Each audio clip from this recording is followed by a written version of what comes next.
Assalamualaikum warahmatullahi wabarakatuh. Hamdan wa syukranillah, la haula wa la quwata illa billahil aliyil azim, amma ba'd. Pada anak siswa dan siswi kelas 1 yang saya cintai dan saya banggakan, alhamdulillah pada kesempatan kali ini kita bisa bermuajah lagi dalam keadaan online ya. Oleh karenanya kembali kita mulai pembelajaran kali ini dengan bacaan Al-Fatihah. A'udzubillahi minasyaitonirrajim. Bismillahirrahmanirrahim. Alhamdulillahirabbil alamin arrahmanirrahim maliki yaumiddin. Iyyaka na'budu wa iyyaka nasta'in. Ihdinas siratal mustaqim. Siratal ladzina an'amta 'alaihim ghairil maghdubi 'alaihim waladdallin. Amin. Oke, anak-anak, yang berikutnya adalah haji wada ya. Materi tentang haji wada atau haji perpisahan. Haji yang terakhir yang dilakukan oleh Nabi Muhammad SAW sebelum beliau wafat ya. Ini haji wada dilaksanakan pada tahun 10 Hijriah atau 632 Masehi. Selain disebut dengan haji wada, terdapat istilah lain dari haji yang dilakukan oleh Nabi terakhir kali ya. Dengan nama berikut. Yang pertama haji hajjal Islam. Artinya haji yang dilakukan pertama dan terakhir oleh Nabi Shallallahu Alaihi Wasallam setelah Nabi sesuai dengan tuntunan agama Islam ya. Bagaimana haji tersebut menjadi rujukan kaum muslimin dan muslimat dalam pelaksanaan ibadah. Nomor 2 disebut dengan hajjal al-balagh ya. Disebut demikian karena Rasulullah Shallallahu Alaihi Wasallam menanyakan sebuah pertanyaan kepada jamaah yang berbunyi, apakah aku telah menyampaikan risalah ya. Maksudnya menyampaikan ajaran Islam dalam ibadah dalam khutbah yang disampaikan ketika berhaji pada waktu ini ya.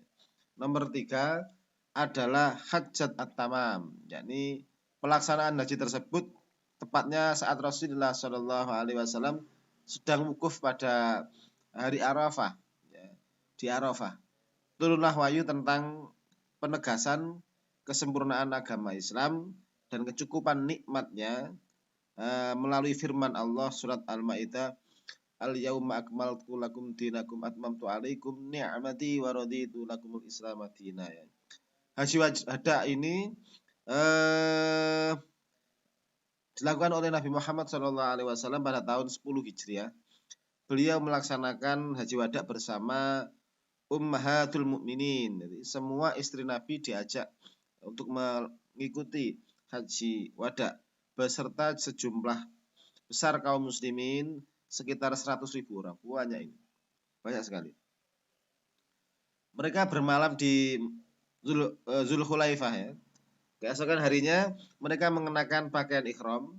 Perjalanan pun dilanjutkan ya, dengan lantunan ayat talbiyah, labbaik Allahumma labbaik labbaik la syarika laka labbaik innal hamda wan ni'mata lakal mulk la syarika lak ya.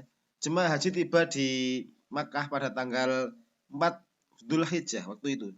Sampai di sana mereka langsung menuju Ka'bah untuk melaksanakan tawaf kudum ya, selamat datang.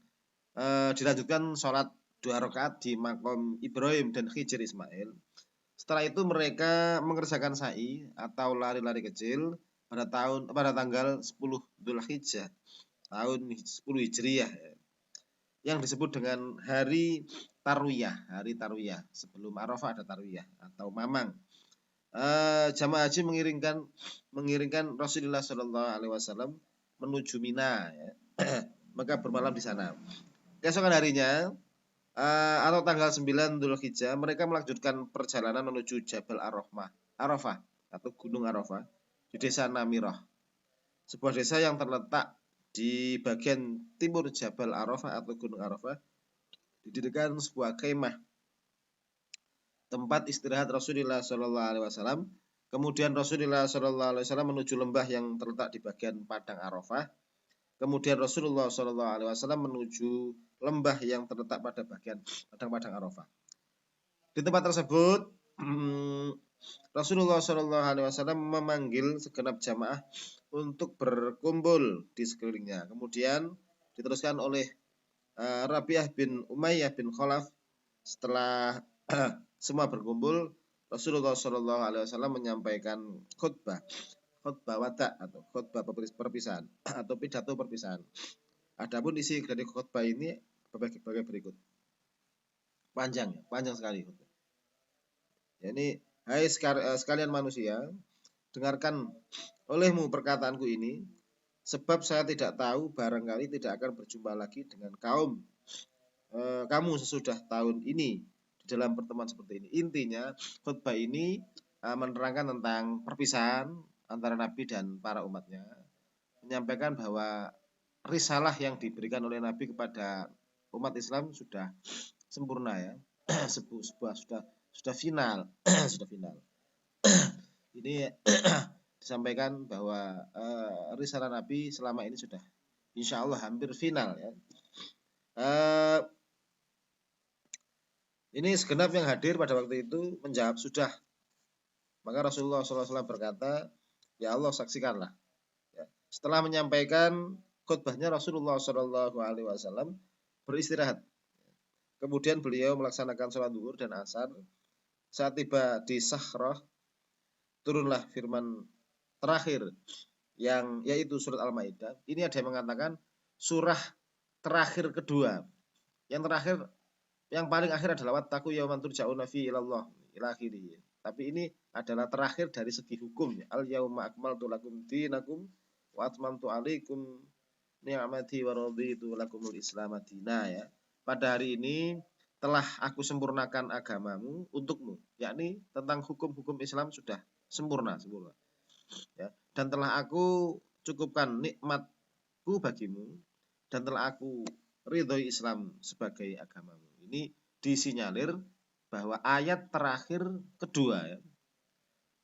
Sebelum ayat ini, sesudah ayat ini masih ada ayat lain ya.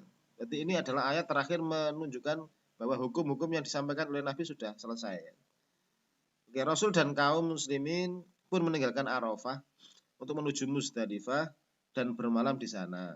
Menjelang subuh, rombongan menuju Mina untuk melempar jumroh ula usta Aqabah pada pagi hari di Mina.